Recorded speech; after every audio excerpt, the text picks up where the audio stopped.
Assalamualaikum warahmatullahi wabarakatuh. Selamat pagi siswa-siswa sekalian. Semoga kalian pada hari ini selalu dalam sehat walafiat.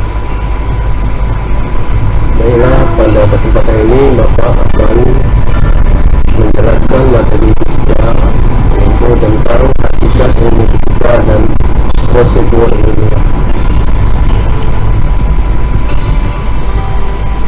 Hakikat ilmu fisika dan prosedur ilmiah dibagi ada 4 pembahasan. Pertama, hakikat fisika, kemudian kedua, ruang lingkup fisika, ketiga, metode ilmiah, keempat, keselamatan kerja di laboratorium. Dan kita bahas yang pertama, yaitu hakikat fisika. Fisika merupakan salah satu cabang ilmu alam yang mempelajari tentang gejala-gejala dan sifat-sifat fisik suatu benda. Fisika mempelajari tentang sifat dasar dari benda seperti gerak, gaya, energi, zat, panas, bunyi, cahaya, serta struktur atom. Fisika merupakan ilmu eksperimental. Sebagai contoh, Aristoteles menyatakan bahwa gerak suatu benda yang jatuh bergantung massa dari benda tersebut. Sementara Galileo Galilei membuktikan bahwa gerak benda jatuh tidak bergantung pada massa benda. Maka hal ini mematahkan pendapat Aristoteles bahwa gerak jatuh benda dipengaruhi oleh massa benda. Ilmu fisika dapat menjelaskan berbagai fenomena alam, baik itu secara makroskopis maupun mikroskopis.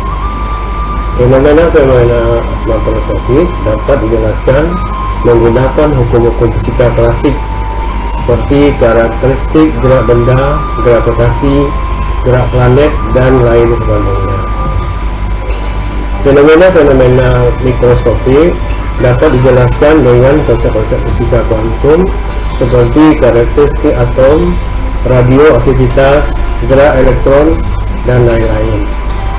Pada abad ke-21, teori-teori fisika baru juga mulai bermunculan, seperti penemuan partikel Higgs boson, gelombang gravitasi, dan lain-lain.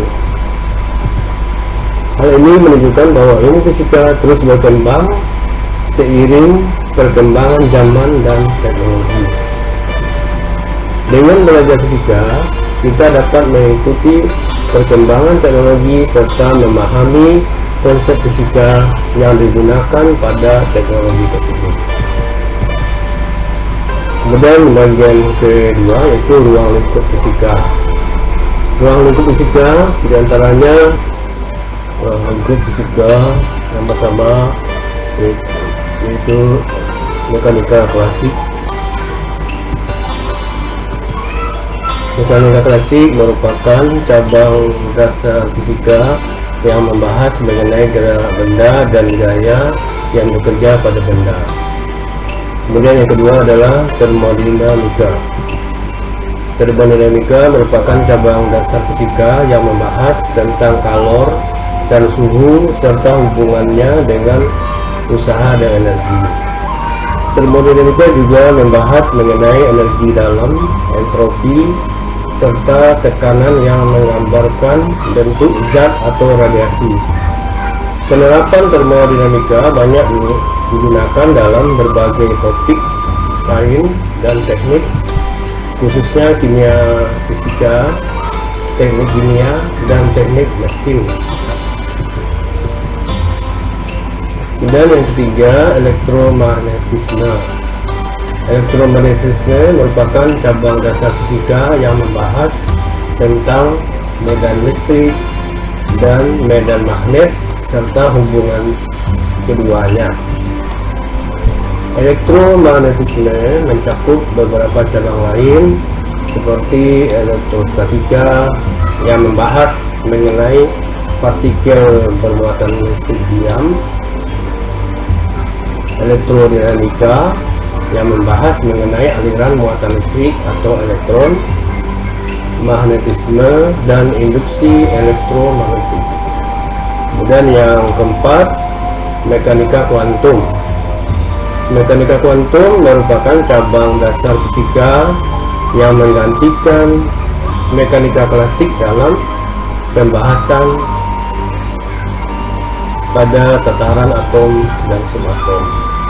Dasar dari mekanika kuantum adalah bahwa energi itu tidak kontinu, tapi merupakan paket atau kuanta energi.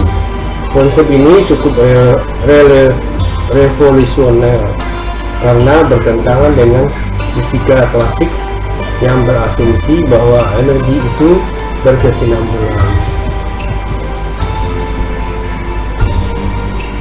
Nah, demikianlah untuk pembahasan bagian pertama. Nanti untuk selanjutnya kita akan membahas mengenai metode ilmiah dan keselamatan laboratorium. Demikian.